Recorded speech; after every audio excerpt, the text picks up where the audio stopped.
Olá, você que me acompanha aí por este Brasil. Vamos falar de direito previdenciário. Vamos falar um pouquinho sobre o que é o regime de previdência social. Vamos entrar na questão de previdência. Quando a gente pensa numa pessoa que trabalha, ela deve estar obrigatoriamente filiada a um dos regimes de previdência social, quais sejam o geral ou o próprio. Para você lembrar, quando a gente fala do geral, a gente está falando de iniciativa privada em regra.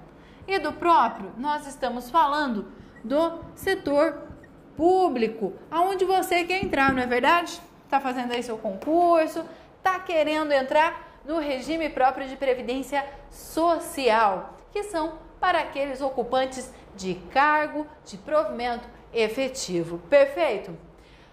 O regime de previdência social tem a sua finalidade escrita ali, conceituada no artigo 201 da Constituição Federal. Vamos dar uma lida? Artigo importante. Me acompanha. A Previdência Social será organizada sob a forma de regime geral, de caráter contributivo e de filiação obrigatória, observados critérios que preservem o equilíbrio financeiro e atuarial, e atenderá, nos termos da lei, a 1. Cobertura dos eventos de doença, invalidez, morte e idade avançada. 2. Proteção à maternidade, especialmente à gestante. 3. Proteção ao trabalhador em situação de desemprego involuntário. 4. Salário família e auxílio reclusão para os dependentes dos segurados de baixa renda. 5. Pensão por morte do segurado, homem ou mulher, ou cônjuge, ou companheiro e dependente. Portanto, ela já traz a finalidade. Então, nós teremos um caráter contributivo, filiação obrigatória e contributiva, e estabelece ali os riscos sociais que irão ser cobertos. O que vai se preservar? O que se busca? Quais riscos sociais que a Previdência Social, o regime, vai ter que abranger? Então temos a idade avançada, a morte, invalidez, a maternidade, principalmente com o quesito a gestante e demais. Artigo importante. Não deixa de ler, tá? Principalmente do artigo 1º ao artigo 5º do decreto 3.048 de 99, que a gente já vai falar o que é ele.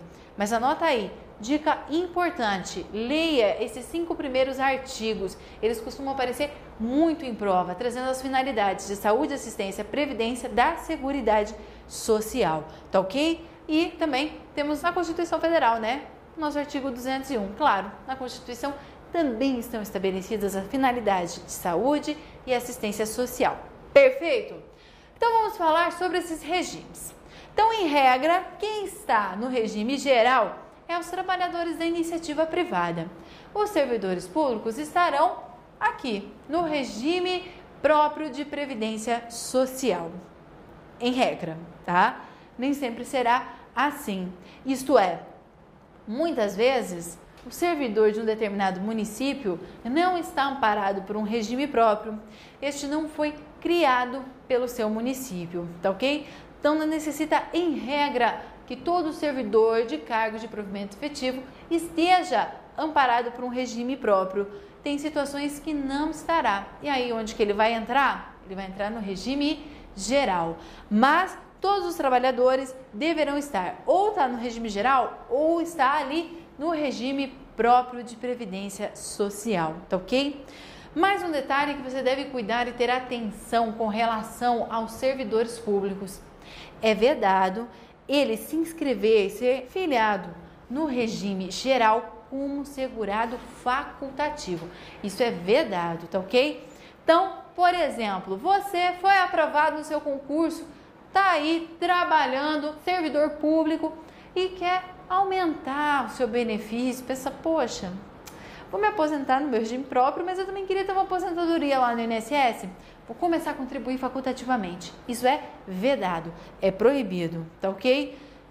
Pode se filiar, estará afiliado se você estiver trabalhando efetivamente, tá ok? Se você, por exemplo, for um professor na iniciativa privada que seja compatível com o seu cargo, aí poderá estar nos dois, mas de modo facultativo é proibido. Está lá expresso na Constituição Federal.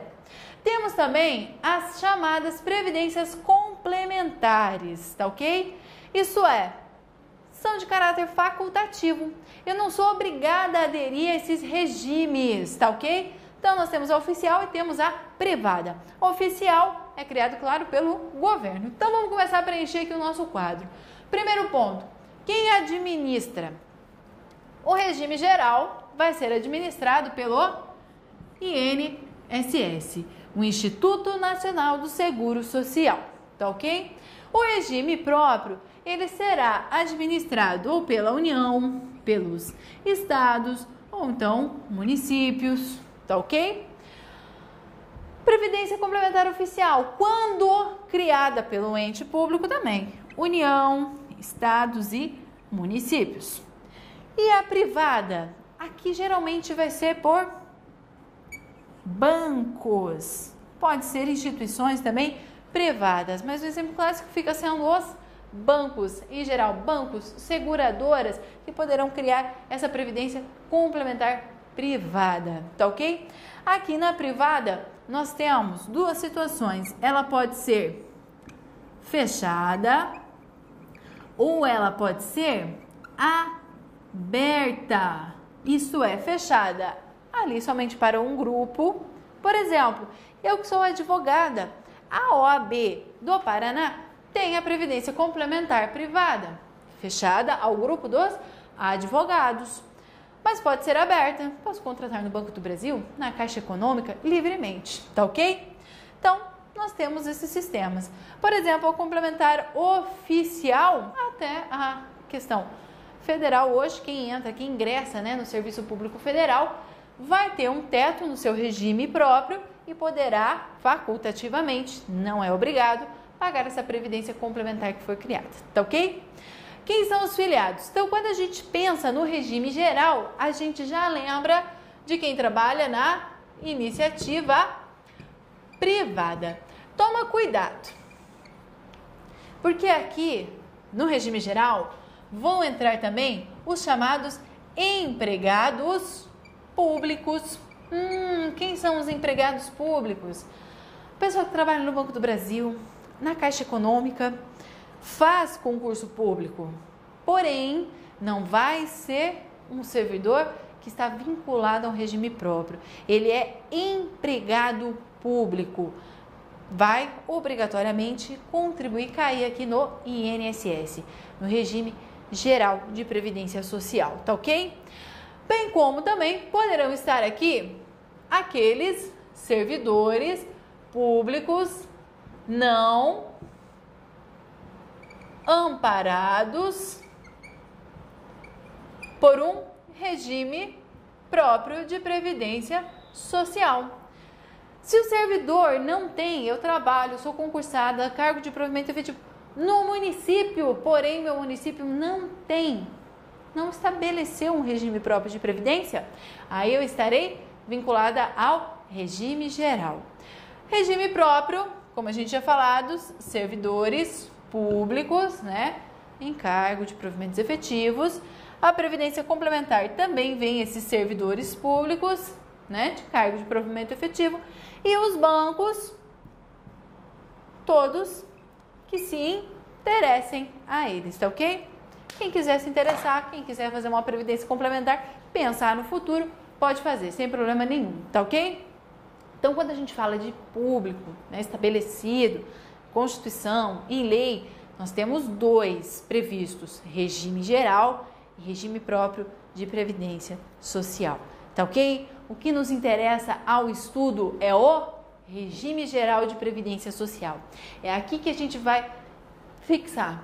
Não vamos pensar, tem diversos regimes próprios de previdência social, dependendo do estado, da federação, tem o da União, tem diversos municípios. O que vai nos interessar vai ser o geral, tá? O que o INSS administra, tá ok? Que ele é administrado pelo INSS, que estão servidores de iniciativa privada, servidores que não estão amparados por um regime próprio. É esse que nos interessa. Aonde você vai buscar fundamento para o que eu estou falando para você? Aonde está previsto esse regime geral? O seu financiamento, nós temos a chamada Lei de Plano de Custeio, que é a Lei 8.212 de 1991. Temos também a lei que vai tratar dos benefícios previdenciários do regime geral de previdência social, que é o chamado Plano de Benefícios, que é a Lei 8.203 de 1991. E temos o regulamento que vai regulamentar tanto o plano de custeio como o plano de benefícios, que é o Decreto 3.048 de 1999. Minha dica, não deixa de ler o decreto, tá ok? Importantíssimo, bem atualizado, e ele vai explicar muitas vezes até melhor para você. Claro, importante ter as leis, com certeza absoluta é importante ter o conhecimento, ler as leis, mas fica a minha dica aí, principalmente o decreto, tá ok? Interessantíssimo, e ele detalha muito. E temos também a Instrução Normativa 45 de 2010, que estabelece critérios, fala, sobre como disciplinar os procedimentos administrativos, regulamenta processos administrativos nos âmbitos, nas unidades da Previdência Social, do INSS. Tá ok? Então, para iniciar também, entender um pouquinho mais sobre esse regime geral de previdência social, vamos falar um pouquinho sobre os seus princípios, alguns idênticos os mesmos lá da Seguridade Social, mas tem alguns pontos que são um pouquinho divergentes, tem alguns princípios diferentes. Vamos falar deles? Me acompanha. Portanto, os princípios que regem a Previdência Social, regime geral, eles são muito parecidos com os da Seguridade Social. Então, temos aqui a universalidade da participação nos planos previdenciários, eles participar, a universalidade participando, desde que contribua, de planos previdenciários, a uniformidade e equivalência dos benefícios e serviços às populações urbanas e rurais, isso é, a igualdade, os mesmos benefícios para ambos, tá ok? Sem discriminação qualquer. Seletividade e distributividade, então tem alguns benefícios que serão prestados somente àqueles de baixa renda, então atender aqueles mais necessitados que necessitam urgentemente de benefícios. Cálculo dos benefícios considerando-se os salários de contribuição corrigidos monetariamente. Aqui já temos um princípio diferente. Para se chegar ao valor de um determinado benefício, nós vamos utilizar o chamado salário de benefício, é a base de cálculo. Para se chegar neste salário de benefício, nós vamos ter os salários de contribuição. Então, o que o trabalhador paga para a Previdência sobre o seu salário de contribuição, ok?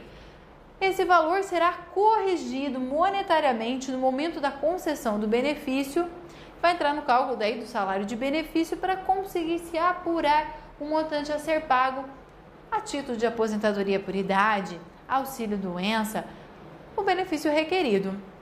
Então, se faz necessário o reajustamento, corrigir monetariamente os salários de contribuição, porque senão traria uma grande desvantagem para o segurado ou dependente. O benefício seria extremamente reduzido, considerando sim inflação, reajustes e a perca que vem correndo com o tempo, tá ok? Outro princípio, irredutibilidade do valor do benefício. O benefício não poderá ser reduzido. Toma cuidado. Muitas vezes a gente vê no noticiário, conhece pessoas, temos até na nossa família, aqueles que falam assim: eu me aposentei ganhando 10 salários mínimos, hoje eu ganho 2, ganho 3. Não é verdade? Você pode já ter ouvido isso, já ter presenciado essa situação. Não quer dizer que houve uma redução. O que acontece é que deve ter, claro, um reajustamento no valor dos benefícios para se preservar o valor real, poder aquisitivo, compensar as perdas inflacionárias que aquele beneficiário vem tendo, né? Por exemplo, um aposentado vem correndo, então todo ano vai ter reajustes para garantir as perdas inflacionárias.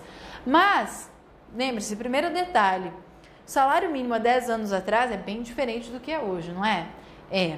E hoje o cálculo não se faz com base em salários mínimos.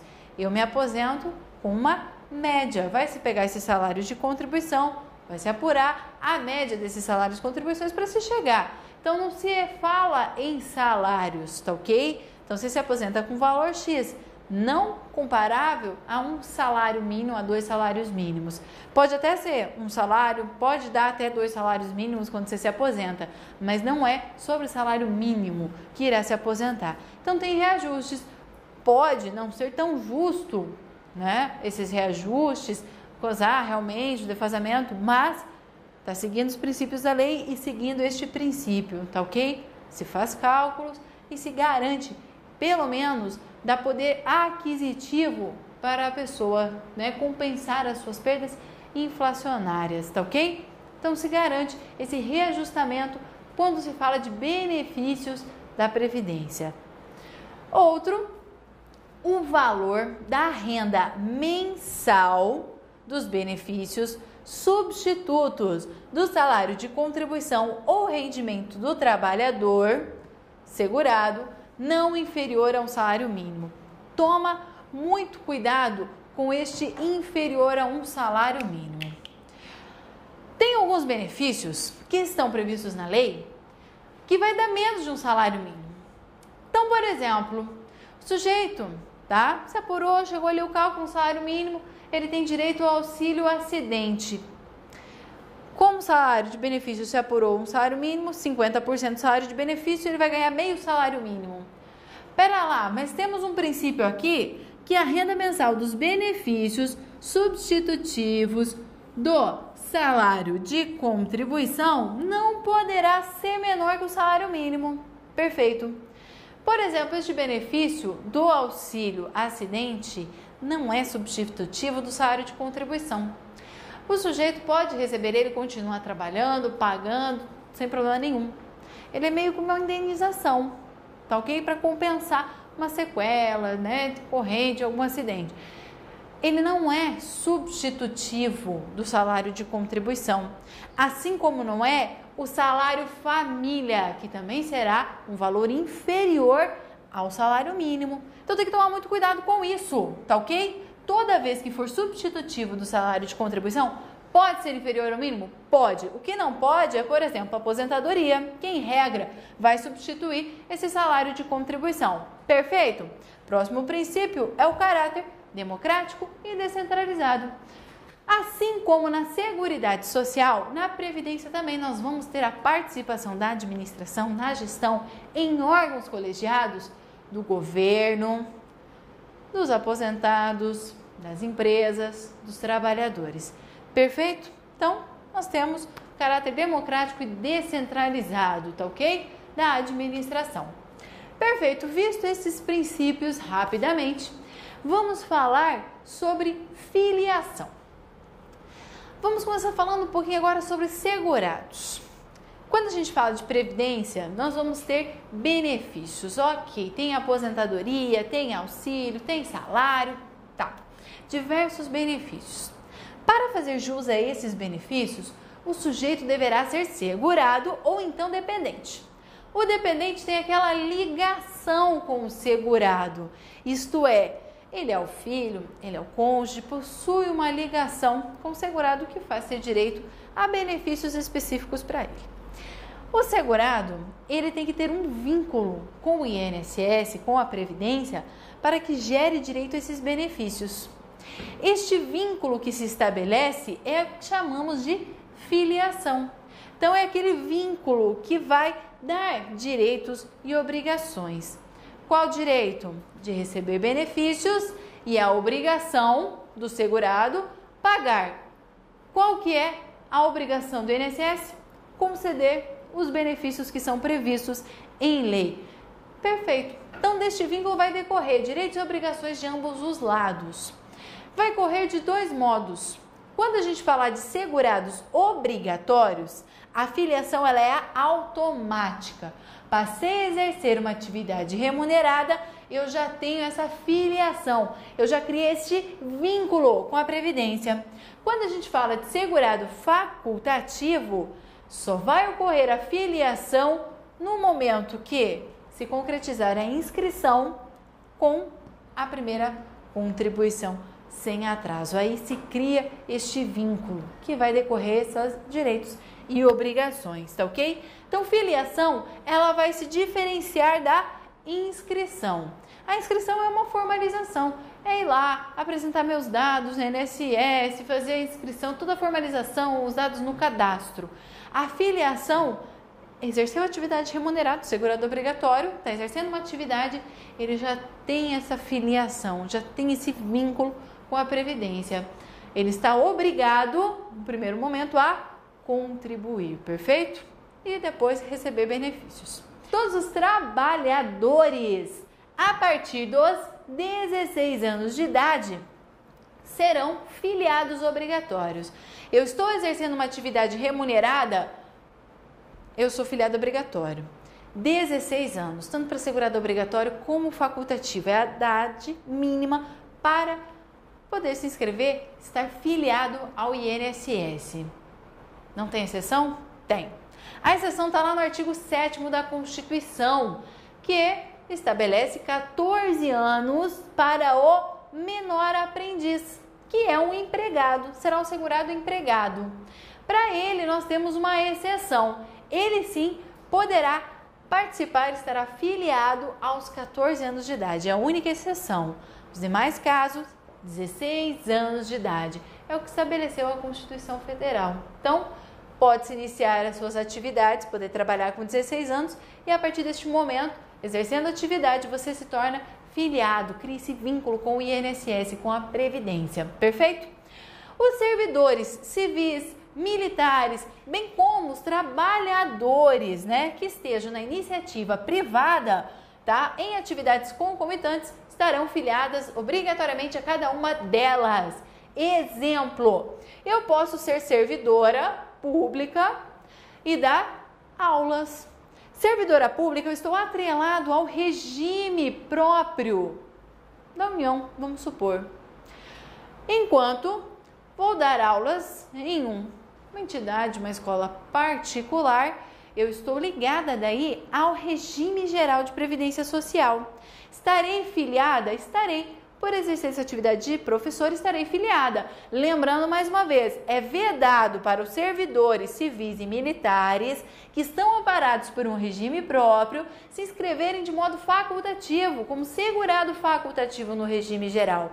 Porém, se ele exerce uma atividade abrangida, é compatível, ele vai estar filiado obrigatoriamente sim ao regime geral. Bem como quando eu trabalho na iniciativa privada. Eu trabalho como empregada em um escritório de advocacia e dou aulas aqui no Alfa, por exemplo, tá?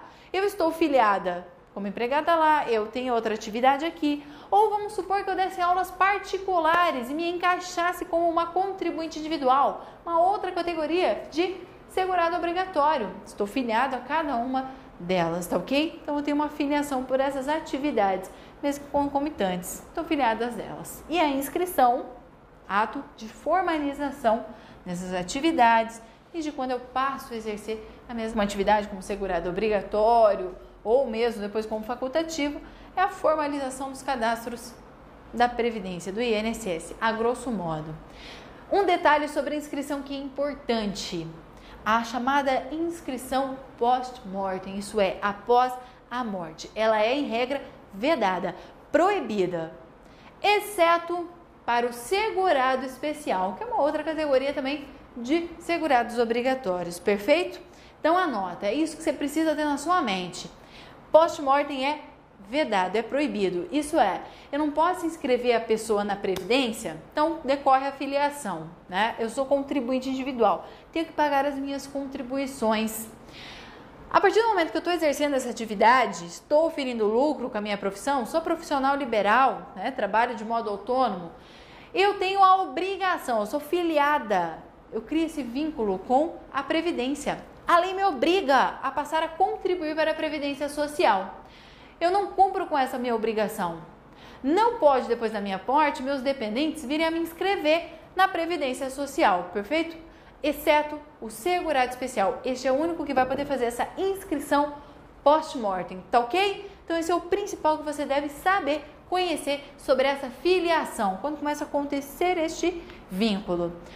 Visto isso, vamos para algumas questões? Me acompanhe na tela. A Previdência Social será organizada sob forma de regime geral, de caráter contributivo e de filiação obrigatória, observados critérios que preservam o equilíbrio financeiro e atuarial, e atenderá 1. Proteção ao trabalhador em situação de desemprego voluntário. 2. Proteção à maternidade, não incluída a proteção à gestante, paternidade e à infância. 3. Cobertura de eventos de doença, invalidez, morte, excetuada a idade avançada. 4. Salário família e auxílio reclusão para os dependentes dos segurados de qualquer renda. 5. Pensão por morte do segurado, homem ou mulher, ao cônjuge, companheiro e dependentes. A questão nos pede para julgar as alternativas corretas. Então vamos lá. Qual está correta? A 1 está correta? Negativo. O que deixa ela incorreta? Não é desemprego voluntário, e sim involuntário, que trata do texto da lei. A 2 fica incorreta porque fala que a proteção da maternidade, mas está excluindo a gestante. Pelo contrário, inclusive, inclui-se sim a proteção da gestante. A 3 está incorreta porque tira fora a idade avançada, não se situa a idade avançada, inclusive proteção da idade avançada. A 4 está incorreta porque fala que o salário família e o auxílio reclusão são devidos para dependentes de segurados de qualquer renda. Não, é somente aos de baixa renda.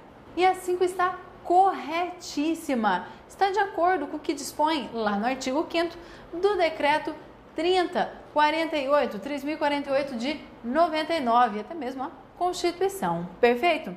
Vamos para a próxima questão? Me acompanhe. Quanto à filiação do segurado obrigatório à Previdência Social, vigora o princípio da automaticidade, segundo o qual a filiação desse segurado decorre automaticamente do exercício de atividade remunerada, independente de algum ato seu perante a Previdência Social. A inscrição, ato material de registro nos cadastros de Previdência Social, poderão ser concomitantes ou posterior à filiação, mas nunca anterior. A questão está corretíssima. Ela nos traz qual é o conceito de filiação e a inscrição perante a Previdência Social.